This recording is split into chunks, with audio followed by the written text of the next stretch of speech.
গ্রাম থেকে নিয়ে আসা খেজুরের রস দিয়ে এখন খেজুরের রসের পিন্নি বা খেজুরের রসের পায়েস তৈরি করব।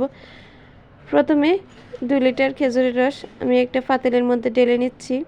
আমার আরেকটা ভিডিওতে সম্পূর্ণ দেয়া আছে আমি গ্রাম থেকে কি নিয়ে আসলাম। ওখান থেকে 4 লিটার খেজুরের রস ছিল, 2 লিটার খেজুরের রস দিয়ে প্রথমে পায়েস বানিয়ে নিয়েছি। এখন বাকি 2 লিটার খেজুরের রস দিয়ে এখন পায়েস তৈরি করব।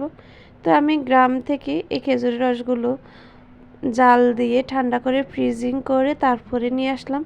তো এখানে চুলায় পাতিল বসিয়ে খেজুরের রস ঢেলে নিয়েছি। এর মধ্যে 1.25 কাপ চাল আমি ধুয়ে পরিষ্কার করে খেজুরের রসের মধ্যে দিয়ে দিলাম, আর দিয়ে একটা চামচের সাহায্যে ভালো করে নেড়ে চেড়ে নিচ্ছি। আর ফুল স্পিডে তাপটা রেখে আমি বলক আসা পর্যন্ত অপেক্ষা করব।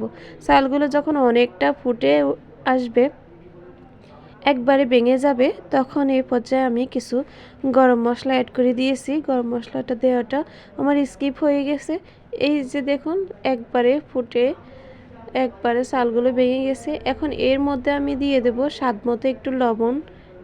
যে কোনো মিষ্টি জাতীয় খাবার বা নাস্তার মধ্যে যদি হালকা একটু লবণ অ্যাড করেন তাহলে এর টেস্টটা অনেকটা বেড়ে যায়। তো এখন আমি এখানে দিয়ে দিলাম একটা নারিকেল। কোরানো নারিকেল আমি দিয়ে এখন একটা ডাল ঘুটনি দিয়ে ভালো করে ফিরনিগুলো ঘুটে নেব, যেন কোনো চাল আস্ত না থাকে, একবারে ভেঙে যেন মিহি হয়ে যায়।